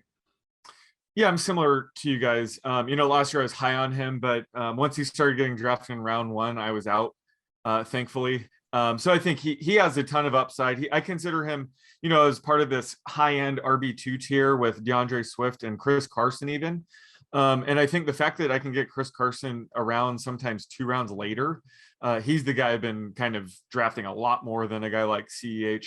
But, going back to your point on the goal line work, he only scored 1 touchdown on 9 attempts inside the 5. We would typically expect 4 to 5 touchdowns from that kind of usage. So I think we'll see some positive touchdown regression if he does retain that role. So I'm okay with people drafting him in round 3. I think he has the upside to warrant it. Yeah, he's just a tough sell for me in round 3 over like a stud tight end that's fallen to me, or like a mid-range wide receiver 1, like a Metcalf or a Justin Jefferson or a AJ Brown. Like it's just a tough sell for me. Like I love the guy, but I think he's kind of a prototypical like high-end RB2 who pretty much stays in that tier. Like I think he's high floor, low ceiling, I guess is what I'm saying. Let's go to let's talk quarterback real quick, because that's one we haven't talked about much. I know I don't draft quarterbacks often in the top 50. I think it's really important to attack running back, wide receiver, and tight end if you can. Dave, what are your thoughts on quarterbacks taking this early, and when do you think Patrick Mahomes specifically should be going off the board? I think Mahomes should go off the board in round 3. His average draft position on CBS Sports is top 12, and Josh Allen's is top 20. So the general public really has not caught up to the fantasy analyst universe of, well, don't take a quarterback so soon in a 1 quarterback league. And it's pretty obvious why. There's supply and demand issues in play here, where I'm in a 10-team league, I'm in a 12-team league, I need a quarterback, but only 1. And there are so many quarterbacks that I'm okay starting that I know I can wait on 1 and fill some other positions early on in drafts. But people don't necessarily subscribe to that. Maybe they say what I was talking about earlier. I want a safe pick in round 1. I want somebody that's going to score me a lot of points. Well, there's no safer position and no position that scores as many points as quarterbacks. So maybe that's why they do it. But I'm not doing that. I'm not taking Mahomes until it's round 3. I was in a snake draft at the Kings Classic, which is a bunch of industry nerds like myself, and I got Mahomes in round 5. And I know I've had to like catch myself a couple of times on this podcast for saying something that wasn't right. Mahomes was the first quarterback off the board, and I got him in round 5. I'm never going to pass up a quarterback steal, and that's exactly what that was. And you can apply that logic to your draft strategies this year, is that if there's a steal to be had at quarterback, you should take advantage. But I want to take it a step further. I see a difference between the first 6 quarterbacks and the rest of the group of quarterbacks that we like this year. My first 6 quarterbacks: Mahomes 1, Allen 2, Kyler 3, Lamar Jackson 4, Dak is currently 5, Russ is 6. If I can get one of those guys at what I would consider a fair value, or maybe a little bit better than fair, maybe I'm stealing him just a little bit. Maybe it's round 5 and Josh Allen's there. Maybe it's round 6 and Russ is still there. I'm taking him. I'm not going to pass him up because those guys score enough points to be difference makers for my team. And the players that I'm passing up in that range, that 4, 5 to 6 range, I think I can make up for most of them by the time I'm in the other rounds behind whenever I get my quarterback. Yeah, I think it's really tough to draft a quarterback, like to just go into the draft saying like I want to draft a quarterback early. It's going to put you behind. I think we always want to be able to just kind of play out the board, and that's really the only way I think you should ever be getting a quarterback that early. Sean, what are your thoughts on these, kind of early round quarterbacks?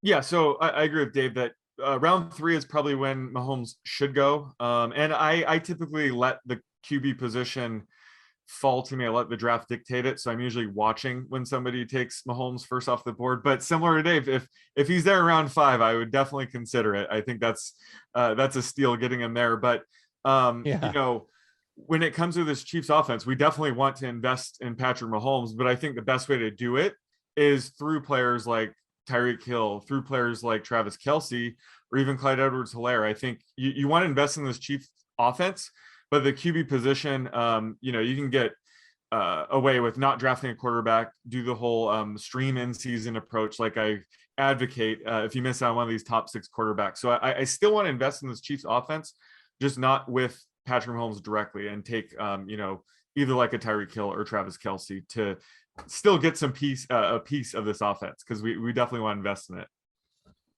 Yeah, because the thing about like quarterbacks and them going this early is that what you're looking for in these early rounds is like locked in production, guys that you don't have to think twice about starting. You don't have to shift your lineup around. These guys should be most weeks just locked and loaded and ready to go, and in that predictable production.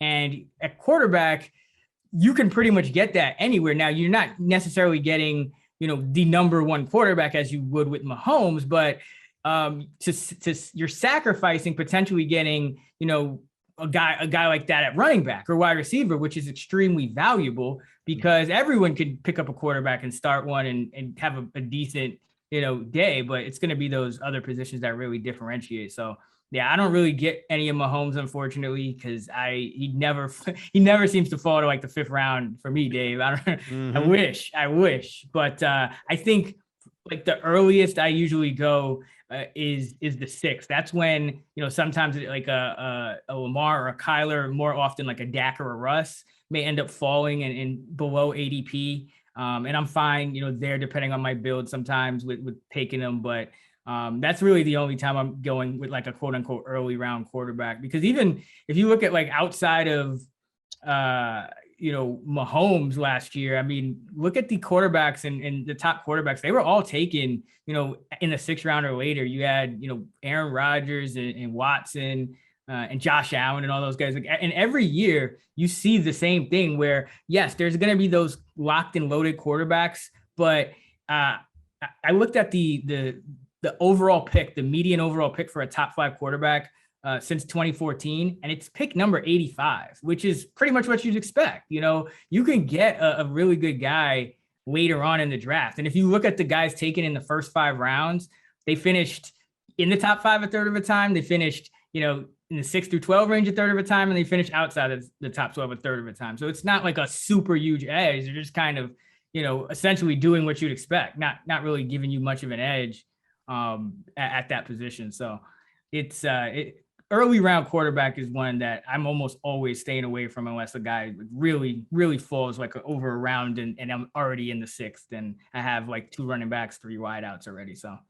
let's talk about, I want to talk about before we get out of here, some of the players in like rounds 3, 4, and 5 that we're targeting and that we're avoiding, because, we spent a lot of time talking about kind of draft philosophy and these early round guys. So like now you get into round 3, you have a couple studs, Dave, at running back. First of all, you kind of alluded to it earlier, but what are you doing with like these round 3, 4, 5 guys, Dobbins, Swift, Carson, Henderson, Montgomery, etc.? Some of them I'm avoiding at the ADP. Swift is one of them. Even in PPR, I'm nervous about him being able to stay healthy all year. And when he is healthy, I think he's splitting. Everything that I've heard out of Lions camp, and this is another place where I went to watch a preseason game and talk with their coach there, Dan Campbell. I think they like having, and they've said it, a 1-2 punch at running back. I think they're nervous about Swift staying healthy. It's a great offensive line, at least on paper it is. But I think they legitimately believe that Jamal Williams can be their hammer and that DeAndre Swift can be their lightning, and he's going to catch a lot of passes. I'm worried about him getting a lot of carries. I'm not convinced that he can break out, and PFF's metrics for him in terms of elusiveness and yards after contact per carry, they were low. He was not very good in those categories, so I'm kind of out on him. I'm in on Montgomery. I think that David Montgomery will see that continued workload that we saw last year. Of course, he's going to see tougher opponents. Of course, that offensive line is a question mark. But what really got me excited about David Montgomery was seeing Justin Fields and watching Justin Fields look like he's been in the league for 3 years. He was very smooth in the pocket. He was dangerous with his throws. He put stuff on film in that game against Miami. This is the first preseason game that I think defensive coordinators around the league are going to have to take notice on. And that's going to open things up. His rushing will open things up for Montgomery, and his passing will open things up for Montgomery. If Chicago uses him right, and so far so good, he'll get in there sooner than later.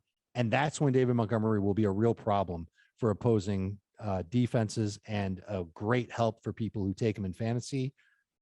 I used to get laughed at for taking him in late round 3 by my own pals here at CBS. Now I'm willing to take him late round 2.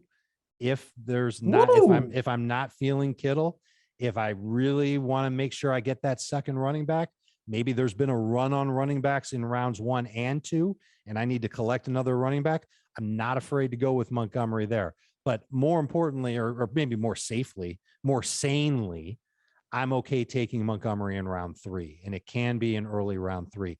Dobbins, tons of upside. Worried about him not seeing more than maybe 13 carries per game. They talk like they want to throw him the football. The more that those receivers are injured in Baltimore, the more I think targets can be manufactured for J.K. Dobbins. And it would make sense. He's awesome. Why not use him? Leverage him against those cornerbacks on the outside. I just don't know if the Ravens have it in them to actually go ahead and do that. I agree with Sean on what he said earlier about Chris Carson, but it took me a while to get there. At first, I was nervous about Carson because he's always been kind of one of those 50% consistency types of running backs. But I'm willing to take one of those guys now because a lot of the running backs that we look at later on in drafts, guys like Miles Sanders, Josh Jacobs, they make me more nervous. I'll take the 50% of the time success rate guy who's got an okay offensive line, but a new offense where he'll get thrown the ball a little bit as well. Hopefully he can stay healthy. I'm not sure if I'm missing any running backs that you mentioned there, but as far as those 4 guys, Montgomery, Dobbins, Carson, that's kind of where I'm leaning on them at this point.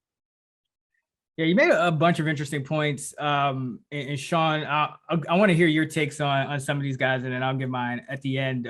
Dobbins, Swift, Carson, Montgomery in particular, fading them, targeting them, or what are you doing with them?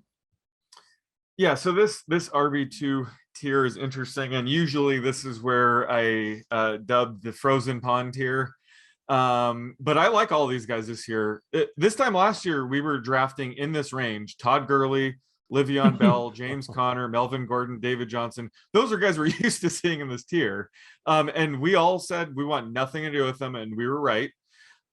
So yes, guys like J.K. Dobbins, DeAndre Swift, David Montgomery, even, you can be critical of them, but the concerns are sort of reflected in their ADP. You can get them as low end RB2s, but all these guys have RB1 upside. They're in the prime of their career, so these are all guys that I'm okay taking. I mentioned him earlier, but Chris Carson is the guy that I love getting.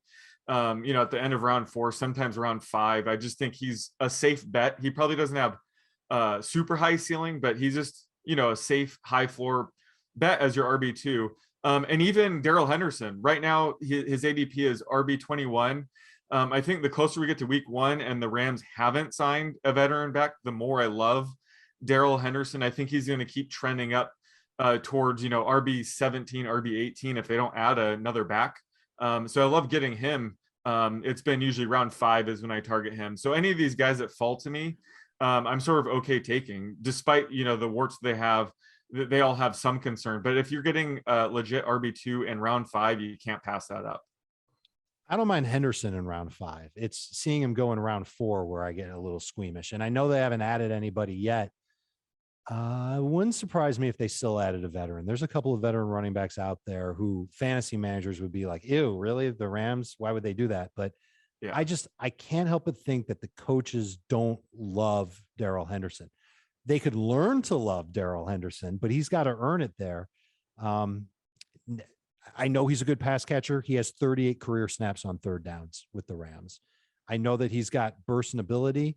I don't know how many games over the course of his career he's had 15 plus touches. It's probably something that I've got in my notes somewhere. I just don't know it off the top of my head.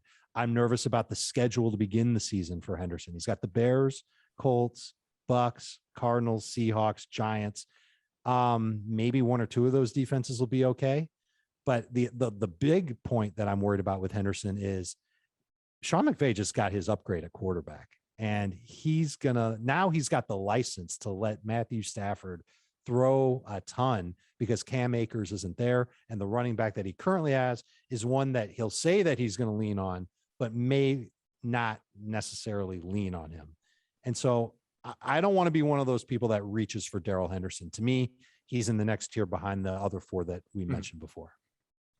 Yeah, that's kind of how I feel about it too. I don't think this RB2 tier is as bad as like the frozen pond tiers of years past. I think that starts a little later this year. But the consequence of that is that, again, am I really taking guys that have RB1, high-end RB1 upside this year, or am I trying to fight for like RB2 upside? Because these guys have to compete with McCaffrey, Cook, Kamara, Henry, Elliott, Jones, Eckler, Mixon, Taylor, Harris, like Barkley, if you want to put him in there. There's just a ton of guys that, and it's unlikely that, big McCaffrey gets hurt after 3 games, Barkley gets hurt after 2 games, again this year. So I think at receiver, I just think you're giving yourself a little more of a shot at like that top 6 upside with some of the guys you can get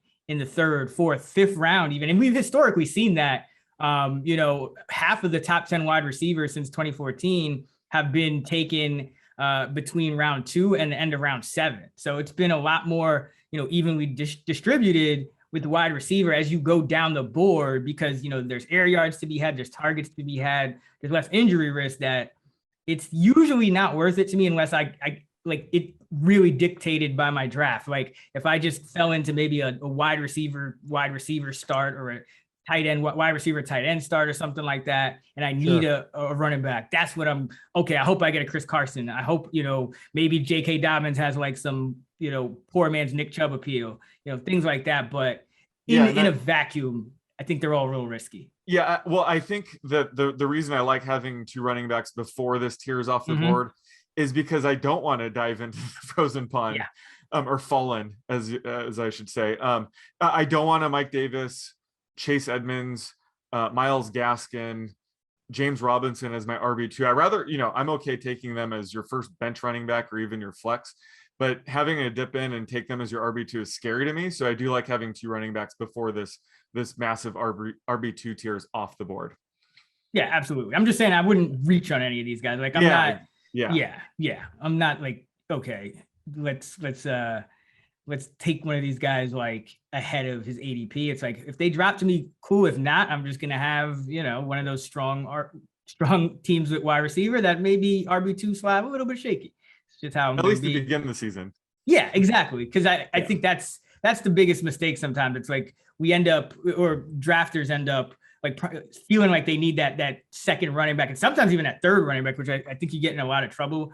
And it's like, yeah, if they're value, that's one thing. But if you're taking, like, if you're giving up like wide receiver 1 upside for RB2 upside, that's not a great trade, because these days, like, wide receivers are just as viable in the flex pretty much across the board. Now, maybe in standard leagues, you still go toward running backs a little, but Dave, what about at wide receiver? The next, the rounds 3 through 5 in particular, usually, that round 3 starts, you still got guys like Allen Robinson on the board, CeeDee Lamb, Amari Cooper, Terry McLaurin, and you got the Bucks guys, the Rams guys, Lockett, Julio. I mean, a lot of guys that go in this range. Any of these guys that you like a lot, hate a lot, who are the guys you end up with the most? And I'm lucky if I end up, when I'm starting running back, tight end, running back, some form or fashion with my first 3 picks, I'm lucky if I get one of these guys on my fantasy squad in round 4. They usually don't make it there. But my favorite from the group is Robinson, because I think he'll get a ton of targets. We've seen him do very well when he's had terrible quarterbacks. Now he's going to eventually have a very good quarterback. I think he's a very good quarterback in Justin Fields. I like him a lot. I like Robert Woods a lot, just doubling down on this whole idea that you're going to see Matthew Stafford throw a bunch. I think Woods is not only the Rams' most accomplished receiver, I think he's their best all-around receiver. I think he could have a career year, and we're talking about a wideout who's had 90 catches and 1,200 yards before. In fact, recently he's had those kinds of numbers. I think he can do better than that this year, and I think he can score more touchdowns on top of it. And McLaurin has been a very trendy breakout pick. We know about what Ryan Fitzpatrick's record is with leaning on that number 1 outside receiver, going after those perimeter guys, targeting them, over-targeting them. I'm looking for that. And so McLaurin is somebody who makes my top 12 among receivers in PPR leagues. And listen, there's a great case to be made for Julio Jones, since he's now going to be in single coverage, theoretically, on every single snap, including when he gets in the red zone. The reason why he wasn't scoring a ton of touchdowns for years was because teams were taking him away when they got in the red zone. If you listen to anybody in Atlanta over the past 6 years, they would have told you exactly that. Now he's got a chance to not do that. He's just got to get healthy first. CeeDee Lamb has a great safe floor. He had at least 10 PPR points in every single game with Dak last year. 3 of them, he had 16 or more PPR points, and that was on a target share below 18%. So I think we could see his target share rise. I think the Cowboys are going to try and manufacture stuff for him. And I think we're at the point now where I think Dallas thinks he's at the point now where even when he's covered, he's open, because he can leap and make a play. And he's just got that type of my ball mentality that you're looking for from an outside or slot type of wide receiver. Those are my favorite 5 from this group. And so if you can get one of them in round 4, I think you're winning. If you somehow can get one of them in round 5, you're stealing from the rest of your league. But if you do go running back, those are the 5 wide receivers that I would target first in round 3 and then again in round 4. Yeah, I love all of these guys. Like, it's hard for me to say that I don't want any. I think at this point it just becomes about it's all quality. I think it just becomes about the quantity. Especially if I started with, positions other than wide receiver. I try to get, a couple of these guys and, add in like a T Higgins or, a Chase Claypool, some of the round 2, the year 2 breakout candidates a little later. But Sean, any of these guys at receiver that you're specifically targeting or avoiding? Yeah, I'm kind of with you where I love all of these guys. So whoever kind of falls to me in rounds 3 to 5 fit into my draft strategy. I would say both Rams receivers, Robert Woods and Cooper Kupp, typically fall to me. At least one of them fall to me in almost every draft. When you look at last season's stats, they were held back by Jared Goff quite a bit. The Rams ranked 24th in pass attempts, 20 plus yards or more. They ranked 30th in pass attempts in the red zone. Those numbers look even worse when you consider they ranked 12th in overall pass attempts. So I think with Matthew Stafford there, they're both going to get more of those high value targets, higher ADOTs, more receptions in the red zone. So I think their touchdowns are going to go up. No more Cam Akers. So they're going to have to throw even more. So I think both Rams running backs I love. The only guy I would maybe say I avoid is Adam Thielen. I've talked about it, but he's due for some pretty massive touchdown regression after scoring a career high 14 last season. Even after in a season where he scored 14 touchdowns, he busted quite a bit. He finished outside of the top 60 27% of the time. So he has a pretty low floor in this offense that can get pretty run heavy if they have the lead. So he's a guy in this range that I would say I'm avoiding. But everybody else, I think if they fall to me in the right spot, I'm more than happy to take them in rounds 3 to 5. Of his 14 touchdowns last year, Sean, do you know how many were in the red zone? All of them? 13, right? 13 Yep. of Yeah. 14. Do you know how many of them were inside the 5? 10. 7 of 14. Do you know how many targets inside the 10 Justin Jefferson had last year? Probably low. Like maybe like five or 5. All right, hold on a second. Chris says 5. He said 5 and 6. So let's set the over under at 5.5. Let's go, odds maker. What are we doing here? I'll take the under there. The way you're setting it up, I'm hammering the under. It's actually over, but it's 8. And that number is still preposterous that Justin Jefferson only had 8 targets inside the 10, and stupid Adam Thielen had 7 touchdowns inside the 5. I do think that there is chemistry between Cousins and Thielen when they get down there, and Thielen's never double covered. So if you, I wouldn't be afraid to draft Thielen, but you're doing it on the hope that he gets double-digit touchdowns again, which is kind of a slippery slope. Yeah, I mean, it's the same reason, like, Julio never got the touchdowns. It's like Thielen's benefiting from that, so he can't complain too much. Like, I do think he's the guy that, like, I'm the least excited about of this tier, but I don't even completely avoid him just because I think he's just so good still. Like, I think he's just one of the better receivers in the league. And Jefferson having a 1,400-yard season only, I think, opens things up for Thielen. He'll be 31 this year, so it's not an age where you're like super worried yet. I think give him another couple of years and then you get worried. But I think it's really imperative because it's hard to get running backs. You got to go after them early. You're going to be in a spot where, as that rounds 3, 4, 5, 6 come around, you should be able to get 3 quality receivers, if not 4, to fill that, at least to fill those wide receiver 1, 2, 3 spots. But that's where I think the sweet spot is for wide receivers. So yeah, I love Robert Woods too, because I think his rushing potential goes underrated. He gets over a carry a game. He gets over a carry a game. And given that the Rams running backs went down, I mean, that's another thing that the Rams receivers could pick up the slack in. So I think that's some exciting upside for Robert Woods, who never seems to be a sexy pick, but definitely a guy who's going to be productive.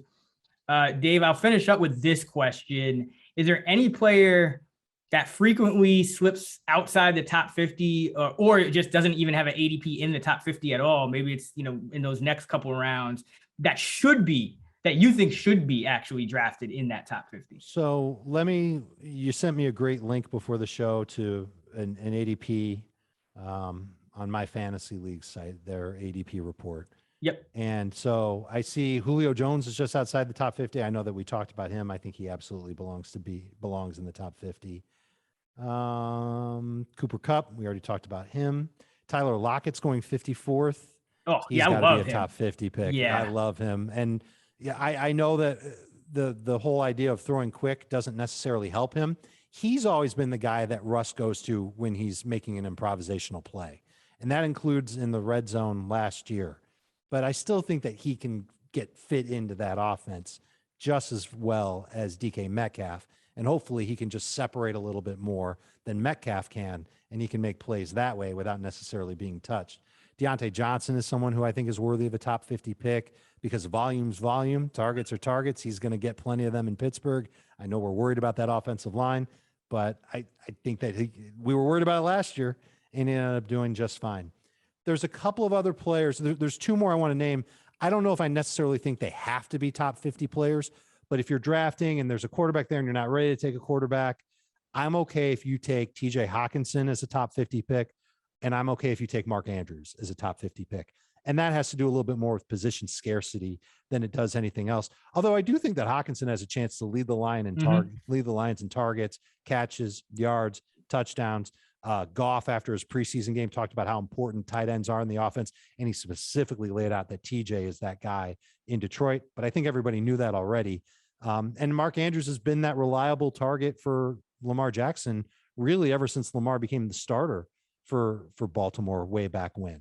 So I could see him continuing to put up good numbers. I like Andrews better than Hawkinson in non and in half, but in full PPR, I'm going to buy into Hawkinson getting that workload and being better than Andrews there. But I think that if you're stuck in that range and there's not a running back you like, there's not a receiver you like, you're not ready to take a quarterback yet, you can look at those tight ends.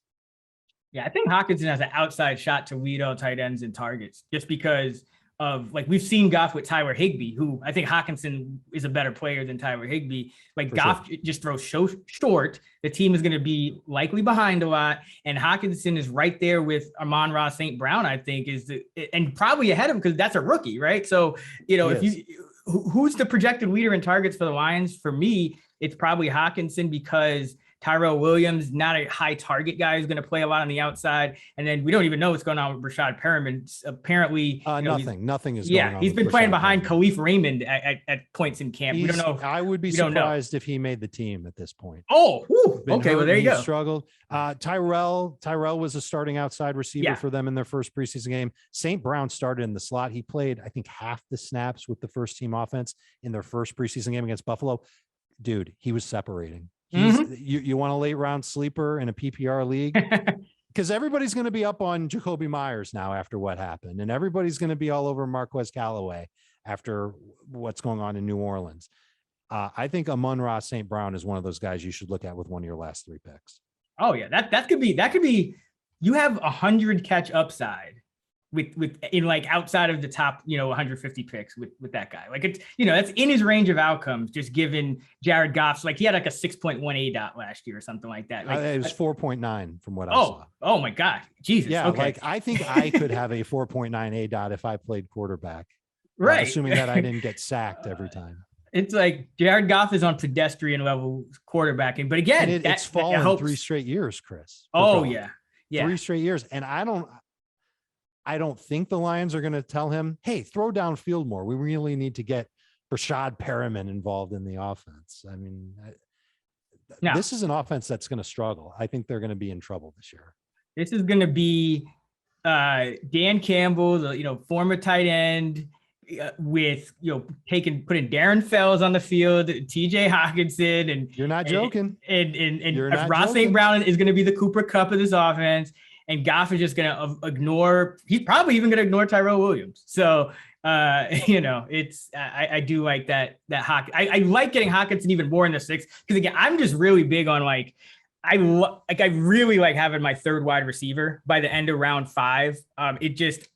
As much as I mock it, I like my teams the most when I have that third receiver. But even if I wait on my RB2 to round 6 or something, it's just I find that like that. You can get 3 really solid receivers in the first 5 rounds, but I do take. He's always my target in round 6 if he falls. Is Hawkinson if I haven't got a stud tight end over the other 2 guys. I have him ranked 4th just because I think he has that huge upside. Sean, what about you? Who's going outside the top 50 that you think should be going in the top 50 or that falls a lot? You guys stole my thunder because it's TJ Hawkinson all the way for me. 63 is way too low. So once Kelce, Waller, Kill are off the board, this tier 2 at tight end with Kyle Pitts, Mark Andrews, TJ Hawkinson is super critical for my draft strategy because once this is off the board, I have no plan. It's basically just wing it. So you have Kyle Pitts going 43, which is probably too early. Mark Andrews at 57, which I do like that, and Hawkinson at 63. I have all 3 projected identically at 50 overall. So getting Hawkinson at 63 would be the dream scenario for me, but it's so risky because if someone snipes him right in front of me, I'm screwed. So it's a gamble. But you guys already talked about it. I have him far and away the number 1 target in this offense. He's entering year 3. He's, an elite tight end that should break out this season. So I love getting him, round 6. But like I said, it's such a gamble because he's so critical in my draft strategy that if he gets taken, I'm lost. So that's why I love, waiting at tight end to potentially get him. But he is such a valuable, piece in my draft strategy. I think he's a steal at 63 overall. Yeah, he's the guy I find myself getting a lot when I pick at the back half and I'm, going running back early because I'm probably not getting that stud tight end. Kittle's never going to fall back that far to the 3rd. And so I'm like on high alert for tight end. And I still I still like to get those 3 receivers in rounds 3 through 5. But the good thing is if you're drafting at that part and Hawkinson's going to fall to the 6th, that means you could kind of look on the board. And a lot of times you're drafted early in the 6th and late in the 5th, you can say, okay, well, these receivers are going to still be here. And then you can go get Hawkinson in that 5th round. So it really depends on, how big your league size is. But yeah, I agree. I think he's critical. And I just think he has that huge upside to where even more so than a Mark Andrews, who is very reliant on touchdowns. And, Mark Andrews has been like a 33% target per route kind of guy, but he's only going to run like 75 to 80% tops. I think Hawkinson could like challenge for the league lead in routes run as well. So it's a great Hawkinson. I love that call there. This was a packed pod. This actually really helped me with some of my draft strategies and kind of talking some this is like I want to just go draft now. So Dave, Raybon, it's your pick in our well, there you go. League, so you might as well go. I'm not going to do it live because I want to make sure I give my full attention to it. But our charity best ball league. I'm up. But Dave, this was an amazing pod. Again, just amazing insights and really, really sharp. So thank you so much for joining us. Tell everybody where you at, what you're working on, where they can find you. Well, first of all, it's amazing because you guys are on it, and it's my pleasure to join you. There are times where I join other podcasts, and it's a chore to be on. The last 2 hours basically have flown by. It's been a lot of fun, and you helped me rethink my take on Saquon Barkley a little bit. And I think I gotta think about that a little bit more. As soon as we're done here, you might see him move down in my rankings a little bit. You guys made some sense. You talked to me about Saquon. I heard you. I felt you. Our podcast is called Fantasy Football Today. You can download it anywhere. And our show, our live streaming fantasy show every day, noon Eastern, Fantasy Football Today. It's the crew that you know from CBS, me, Jamie Eisenberg, Heath Cummings. We break down the latest news. We talk about the positions. We answer questions. We do everything that we need to do to help people win their fantasy leagues. That's at noon Eastern every day on CBS Sports HQ. You can find it on the free CBS Sports app, or you can just go to cbssportshq.com. On anything that has Wi-Fi, anything that can get internet, and you just start watching. You don't have to give your email address or credit card or anything like that. You just go there and you just start watching. And you're a smarter sports fan for it. And you're better in your fantasy leagues for it. So I hope to see everybody over there. Yeah, make sure you guys go check out Dave because this was straight fire. You guys can, as you know, find Sean Koerner at @_oddsmaker on Twitter. You can find me at Chris Raybon, and you can find us both at those same handles in the Action Network app. Again, this is the new Fantasy Flex feed. So make sure that you give us a review and a rating. It would really help us out. And as we switch over to this new feed, we're going to give you 5 episodes. I think I said 3 last time. I meant 5 episodes per week during the season. That's 1 every day. So be sure to stay tuned for that. Until next time, let's get this shmoney.